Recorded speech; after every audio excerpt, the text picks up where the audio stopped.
Hello again, my friends, and you are my friends. Welcome to your F1 Monday night pit stop. I am, well, not your host this evening because I'm going to step aside for the aficionados to come in. I'm doing double duty. If you're a town fan, you'll know there's the ITC Fans Forum going on right now. That's currently playing in my ears. I'm sure you can't hear it, at least I hope you can't hear it. But I'll be listening to that, and I'll be also listening to the two F1 lads go at it, burning rubber on the track, talking about yesterday's Mexican Grand Prix. As always, if you're watching live, get involved. The live chat is there for a reason. If you've got any opinion on any F1 driver, news, car, whatever it might be, if it's F1 related, get it in the comments. If you're on catch up, give us a like, subscribe to the channel, and drop a comment if you hear something that makes you want to comment. But for now, here is your true host, the one, the only, the aficionado.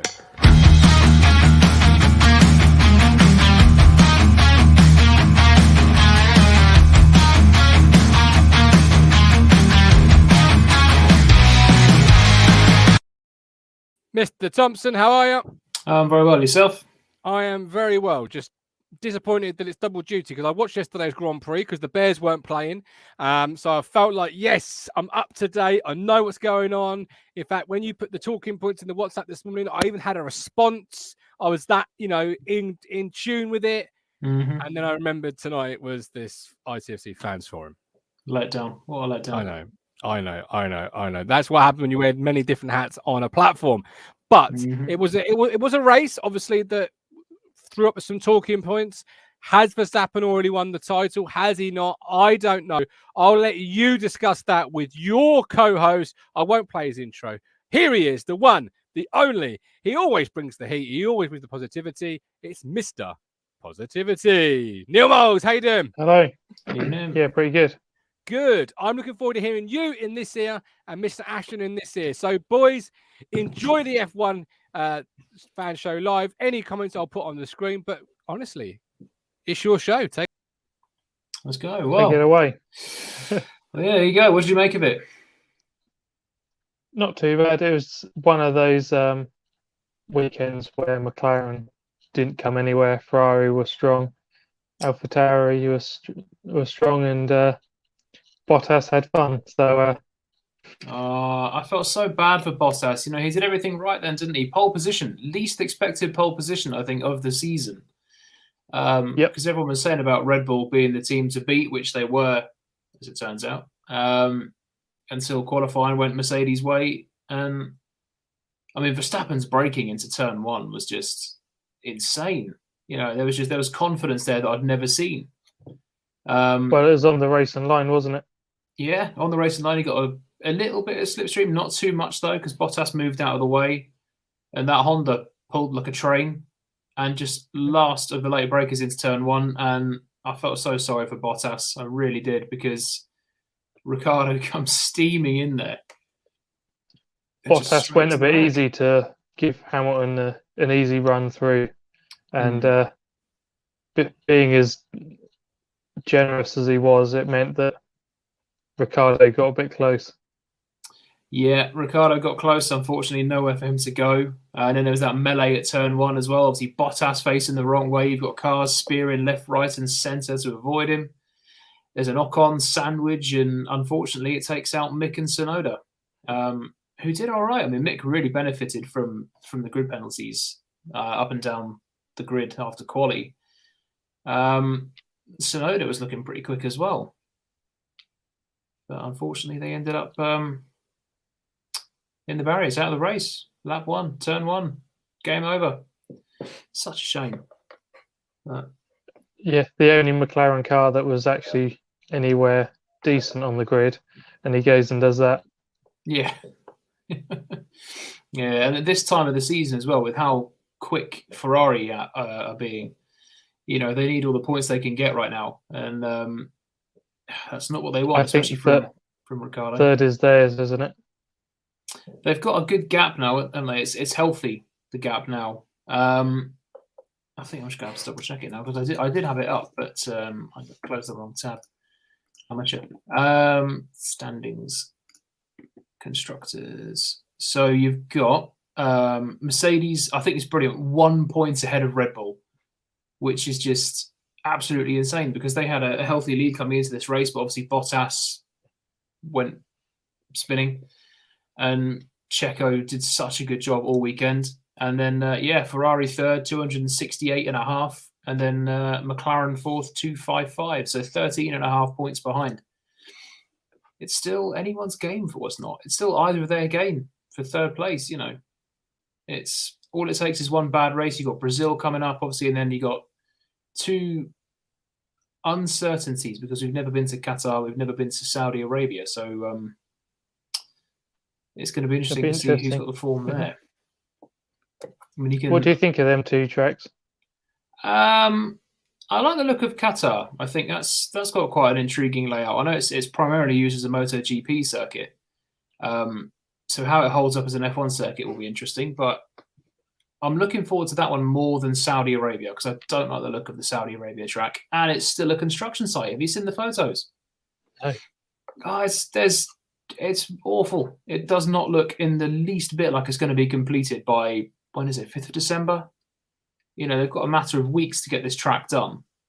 The tarmac's still going to be going off as the cars are turning up.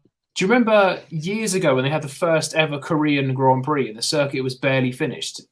So you still had grandstands still being built. The track was so fresh, it was really dusty.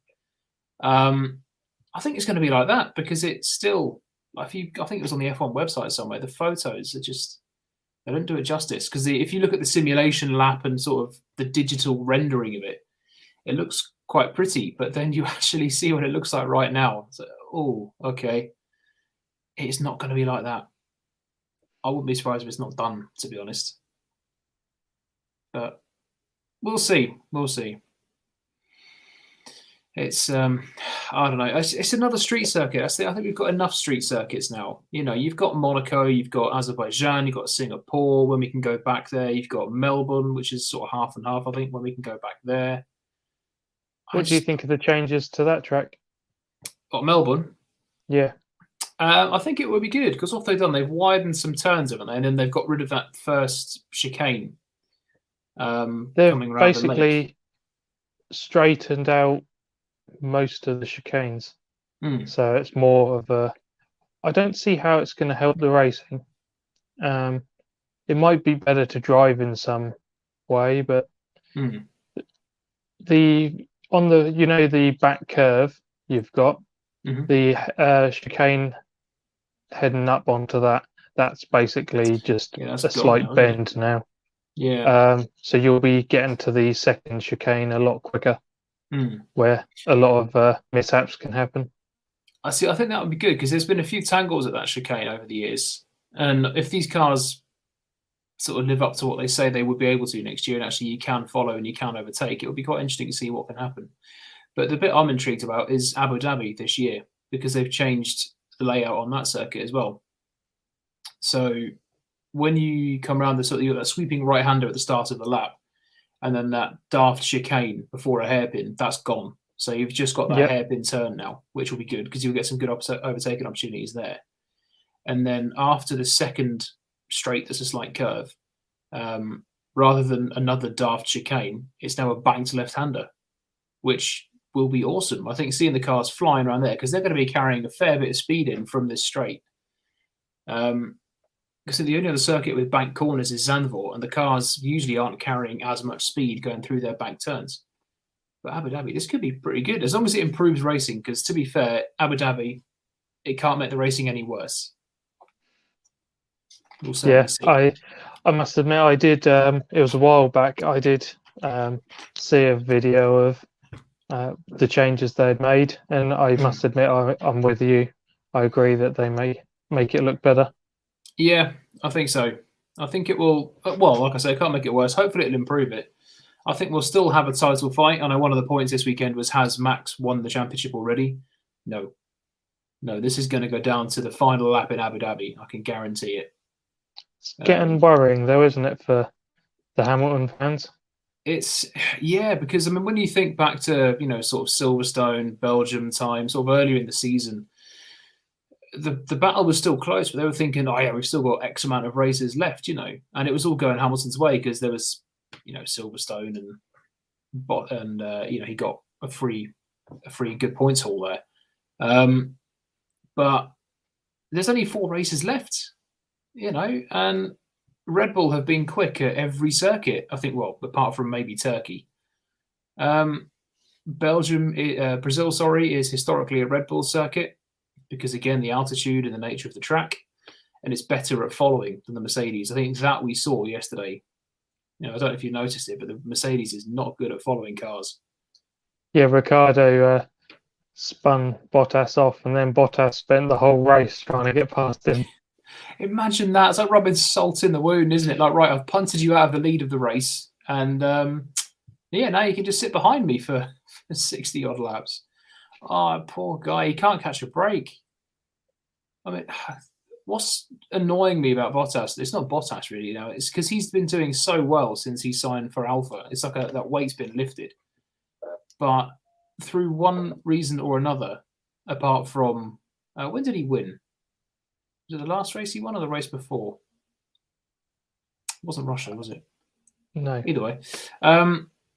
He's won that race this year, but since he signed for Alpha, he's been driving really quickly, and he's got a couple of pole positions, obviously a race win, but he's had so many penalties just to bring him back down the order. It's like Mercedes are trying to throw away this Constructors' Championship. It's like they thought, we're a bit too far ahead, so we'll make it easier. We'll make it harder. I think Mercedes as a whole, they've dropped away from Red Bull. Red Bull have definitely, they've upped their game, and Mercedes are struggling. I think, do you think the a new car may well change it, but do you think the pressure is maybe starting to get to Mercedes more than it is Red Bull now? Yeah. Well, I must admit, I never really believed Mercedes deal with pressure that well. All their titles they've had, they've never really been put under that much pressure. Yeah. So this is sort of what I'm thinking, because this is the first time since, well, certainly since the start of the hybrid era, that we've had 2 teams in the fight all the way through. Because, sort of 2018, Ferrari were there at the start of the season and then faded. But a team like Red Bull, they've got nothing to lose really, because they've got second place in the constructors at least. They've got second place in the drivers at least. This is the first time they've been able to fight for a championship since 2013, which was their last of their 4 wins on the bounce. So for a team like Mercedes, they've got everything to lose because they are, or were, the dominant force. They've had the success. Red Bull know how to fight and they know how to win, but there's not as much pressure because they're just going to go for it. If they win it, fantastic. If they don't, they'll come back next year. They've not lost anything, whereas Mercedes have got the honour to fight for. They've got a championship to lose. And I think Verstappen will be fairly miffed if it doesn't go his way. He'll definitely feel like he's lost it. But I sort of get what you mean about the Red Bull team, though. But it's been a little while now. I think that they want to get their name back on the trophy again. Yeah, it has. It's been crazy, and I can't. It's amazing that since 2010 we've only had 3 different champions. It's mental, It's 11 years of Formula One, and it's only ever been Vettel, Hamilton, or Rosberg. Mainly Vettel and Hamilton.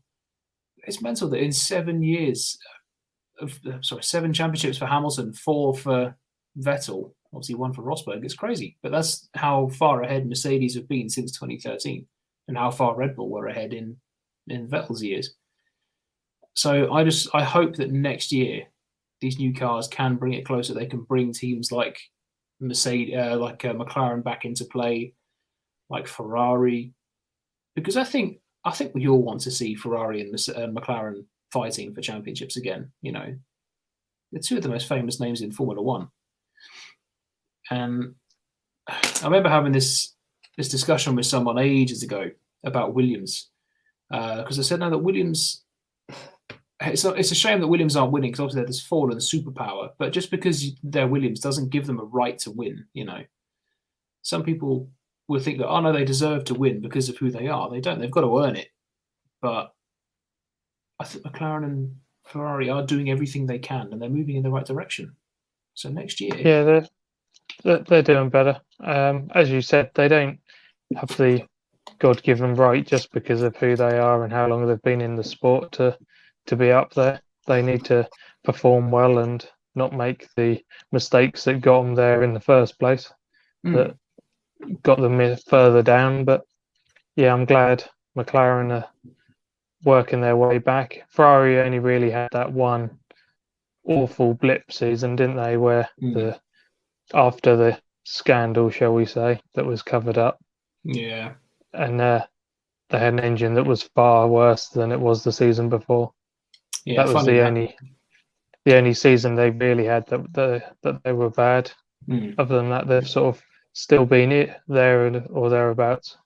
Yeah, well, Charles Leclerc had a typically Charles Leclerc race again. He was fifth across the line.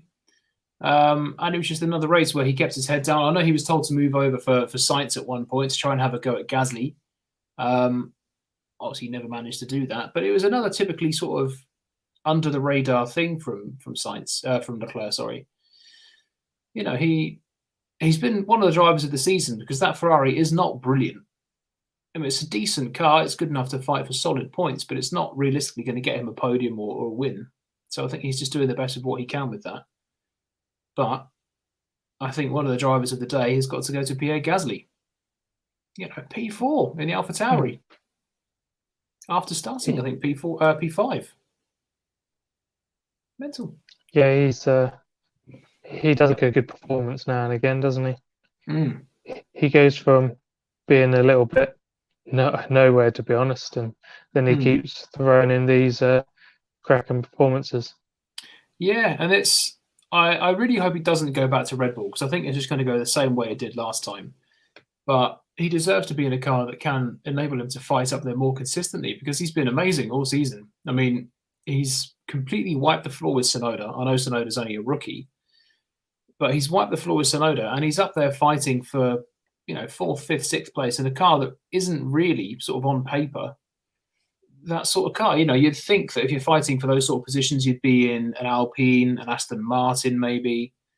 Obviously, a McLaren, a Ferrari, but not an AlphaTauri. So another amazing performance from him, and he's, I think, definitely one of, if not the driver of the season, just because he's just there when they need him. And this is, they're 5th in the championship now. They've got this big fight going on with the teams around them, and every point is going to be valuable here. Yeah, they're one of these where Tsunoda isn't really helping getting the points in. It's all one man doing the job. Alpine are quite lucky because Ocon has been, I think, a little bit hit and miss this season. Obviously, he got that win in Hungary, which is amazing. But there's some races he's a bit nowhere. But Alonso is always sort of thereabouts around the 8th, 9th, 10th, and again more points for him yesterday. Because I think, to be honest, the Alpine this year has been a bit of it's been a hit and miss car. The Aston Martin, in my eyes, has been a disappointment because they're down in 7th in the championship. That's been a disappointment for them, considering the resources they've got, and they've got a Mercedes engine bolted to the back, and how similar to the Mercedes that car is. But Alpine have been, and the signing of Vettel. And they've got Vettel, one of the most successful drivers of recent years, who has clearly found his mojo again, and who is getting back to the Vettel that we all know and like. And they're still, I know Stroll again hasn't helped that because he's been nowhere for some races, and another crash on Friday for him. On Saturday, and he absolutely wrote that car off. But I think it's really intriguing this season because you've got certain drivers that are absolutely towing their teams along. So you've got Pierre Gasly absolutely carrying AlphaTauri, Vettel more or less carrying Aston Martin, and for the early part of the season, certainly you had Norris carrying McLaren. And again yesterday, it looked like he's going to have to do it again, but McLaren just didn't seem to have that pace yesterday. No, they were nowhere. I hate it with those weekends. Yeah, it was really painful to watch for me as a Williams fan because all that carnage at the start, Russell got himself up into P9. But because that circuit, the Williams is slow. And that circuit is obviously a quick circuit, and it's tricky to normally overtake on, but Russell was just getting past left, right, and centre. There goes an Alpine, there's an AlphaTauri, whatever it may be. There's an Alpha, brilliant. And I know that Williams and Alpha are sort of fighting for 8th and 9th in the constructors in the minute. And it was painful because Latifi again had a typical Latifi race where he was just nowhere all race. And Russell, I could just see him dropping down the order, and it was so bad to watch. He was struggling, wasn't he? He really was. And you see that he'd try and get in their slipstream and he'd try and get them back. But I think the thing that frustrates me with that circuit, if you got the DRS down the long home straight, and then you've got the little chicane, so you pass the guy, you've got the little turn 1, 2, 3, and then you get DRS again on the second straight. So you get more of a benefit. So you've now got a clean track ahead of you and DRS. I think the car behind you should get DRS on that second straight, like you do in Abu Dhabi, because it would give a nice little fight. Yeah, if you're the car behind, you mean? Yeah, sorry, yeah. So if I'm in a car and you've got DRS and you pass me on that first straight, when we go through turn 1 and 2 and 3, you're ahead, but you've then got DRS again for the second straight. When you've already got the position, then you're just going to leave me for dust. Whereas I would rather have it so that I get DRS for the second straight to enable me. It's a shorter straight, but it would enable me to catch up a little bit and then fight a little bit into the next section. So I don't know why that's like it is, but I think it'd be good if the second car got the DRS for the second straight. I think it'd be closer. And Russell might have had the option to fight, but he just didn't have any pace. Oh, there's those flying pigs again. I know. It was looking so rosy. They haven't scored points now for a few races. It got to the stage where we were used to seeing Russell and Williams in the points. And I knew I shouldn't get used to that sight. But he's only got 4 races left for the team, and I hope he can get another points finish or 2 before the year is out, just to, as a thank you to the team and a thank you to Russell sort of thing. And then he inherits Bottas's junkyard of Mercedes engines. He just turns up and there's a pile of ICEs just dotted around. Yeah, these are all yours now.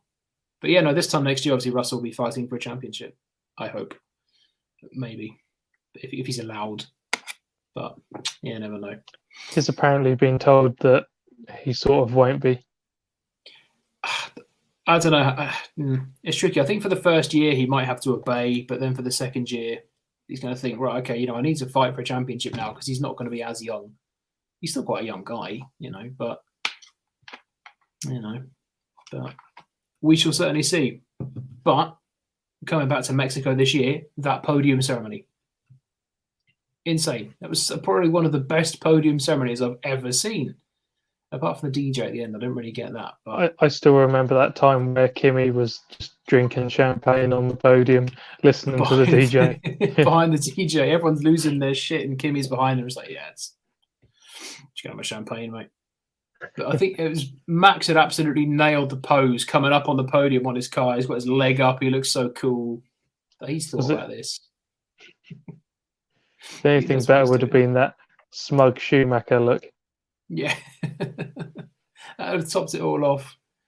Oh, dear. But I think it was that the podium ceremony was amazing because they were celebrating Checo like he'd won the race. And his dad was absolutely going mental, and it was so good to see. Perez, he's found his form at the perfect time now, and to get a podium at his home Grand Prix is incredible. Realistically, he wasn't going to win it, and Hamilton just looked so dejected with second place. And I'm not saying I enjoyed seeing that, but you did. Yes, there's a little bit, but I've got to remain neutral. But it's like they just had no answer when he just came on the radio saying, "Are they too quick?" And I sort of expected Mercedes to go, "What do you want us to do? We know." Was it 3/4 of the way through the race? He ended up saying, "You okay? Are you still there?" Yeah. Yep. Yes, Lewis, we're still here. Still there, guys. So, they were that far off the pace that they had no input to give him. Just keep driving, get what you can get out of it. And he did. And we were willing Checo to pass Lewis, because can you imagine the noise, especially in the stadium section at the end, if he had managed to pass Hamilton for second place and got a Red Bull 1-2? I mean, third place, the reception he got for third. I mean, he could have crashed out and the reception he'd got would have still been amazing. But, Yeah. you know, third place and the crowd are losing their minds. It's insane. There's ticker tape everywhere and obviously Max, and they're just lifting them up onto the shoulders, and his dad's running up and down. His son's there as well. It was so good to see, because it was almost like it's sort of normal times again, you know, just all these people just celebrating. It was brilliant to see. It'd be good if you could have that. Nope. Okay. Neil appears to have frozen. Sweet. I'm here. Don't worry. There we go. I was going to say, I can happily ramble to myself for hours about Formula One. That's perfectly fine. Don't worry. Oh, he's back. He's back. There we go. He's back. And he's gone again. Cool. There you go. Yeah, you went away a bit then. Yeah. Don't know. Wi-Fi's dropped out. But what I was saying was, I think they should try and do that more often. IndyCar gets the families involved more, and it's just good to have that in and around and see the happiness when a good performance happens. It is nice, isn't it? Because I used to see it years ago in Formula One. I mean, I know Mika Hakkinen, his wife, always used to be there, and Barrichello's as well, Schumacher, Corinna was always there, Felipe Massa's wife. And it is nice because one of the first people they run up to and see after the race is their wife, you know, or their children, whoever it may be. Did you see Brundle's little talk with Massa on the grid? Yeah, little Felipe. Oh, it was so good to see him. Yeah, actually, he's rooting for Max, isn't he? He wants Max. I still think he's a little bit hurt over 2008. That 1 point. 1 point. I'm still on hurt the last over corner. 2008, to be honest. I was a massive Felipe Massa fan. I still am. And I'm still hurt about 2008. The old is that Glock. But talking of Martin Brundle's grid walk, did you see they were talking to the actor, and he held the actor's golden. Yeah, and he went, globe. "Thank you very much." He started walking off.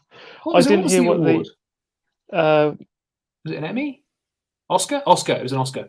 That's the one. I didn't hear what the other lad said to him when he was laughing. Yeah, they were basically going back to the previous grid walk in Austin when Martin said, "I can't do that." When he said he can't do that, and Martin goes, "I can do that because I just did."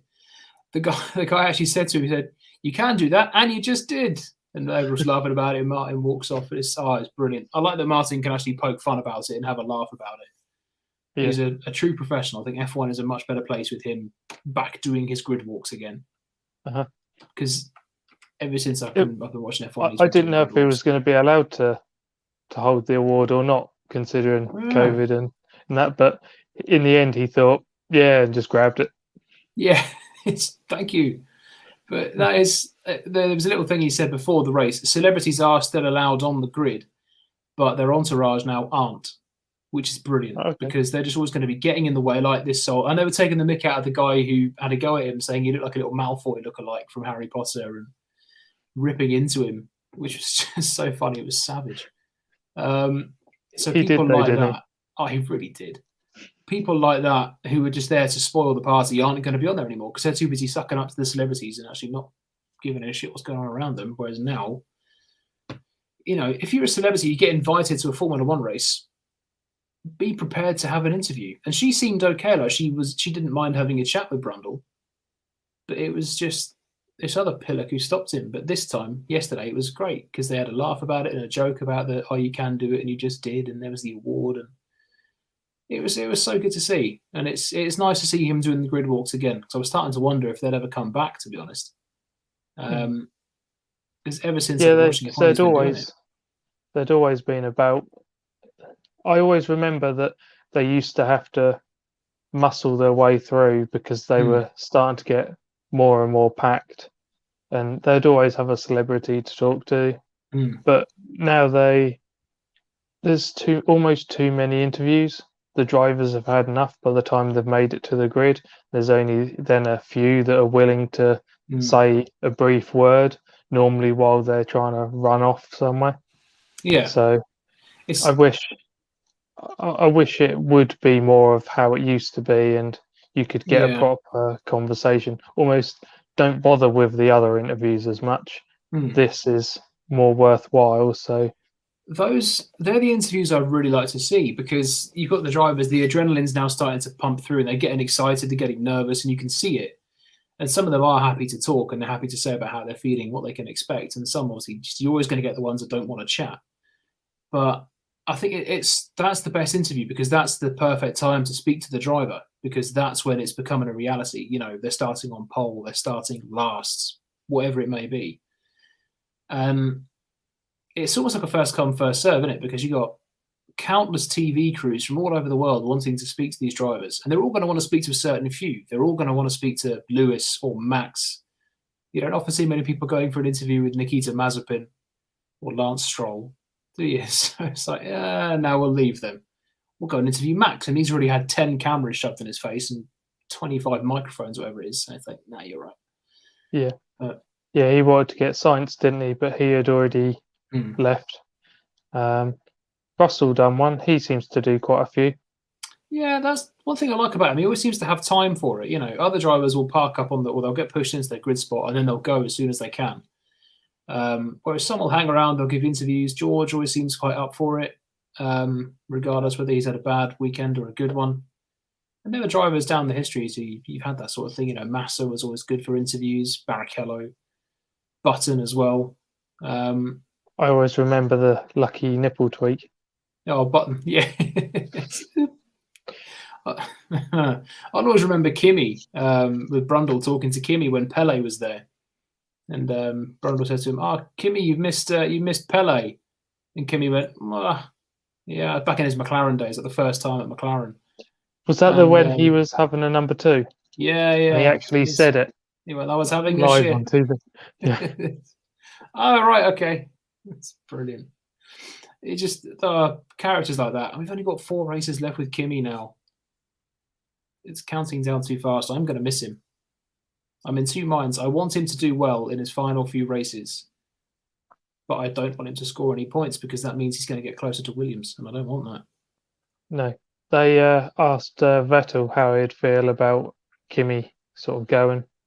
And in the end, he obviously said it would be sad, but he said he's not his lover or his girlfriend, so it's not going to be that terrible. No, it's going to be strange. Kimi has been one of those continuous faces almost since I started watching Formula One, so he's always been there, apart from his couple of years as a sabbatical. But now he's never coming back. I mean, hopefully he'll come back and he'll start his own Formula One team. That'd be great. Iceman Racing. That'd be brilliant. That'd be slick, wouldn't it? That would. Yeah, well, you two could literally recite a restaurant menu, and I think I'd listen to it. You both could talk all night long. You really could. I like it. You know your onions, as they say. And people ask me a question about Formula One, and half an hour later they regret asking me that question. Well, sadly, it is half an hour later. And you're only booked into the studio for 30 minutes. I'm joking. But I really could listen to both. You both just talk so much passion and honesty about the sport that you love. And I really value the time that you give, and I'm sure others do. And when they watch on catch up, etc., let us know, obviously. But is there anything else before we go tonight that you want to cover? I just think it's another great job from Max. He's got his little finger. It's on the trophy now, isn't it? It's there. It's not one hand. It's just a little. There's a fingertip on the trophy. But I think massive congratulations this weekend to Perez. Well and truly deserved. We were talking about the DJ. Yeah. Horner was interviewed, wasn't he? And did he say that there should be a Spice, or it was not as good as a Spice Girls gig? Yeah, he's got to say that, hasn't he, Jerry? Spice up your life, every boy, every girl. Actually, I better not sing that because YouTube might copyright strike me. Yeah, there you go. That's demonetized. It is. Well, I don't monetize them anyway. It was that bad that you're safe, Martin. It was. Yeah. All right, Steve. Tell the people where they can find us next week, and where are we, and all of that jazz. Yeah, we'll be back on a week today, 7:15, usual time after Brazil. We are at one of my all-time favourite Formula One venues this weekend. We've got a very busy few weeks left of the season now, so we head to Brazil for typically a Red Bull track, but who knows with this season? Brazil. So we'll see you there at 7:15. We certainly will. With love, with care. Adios. Cheerio.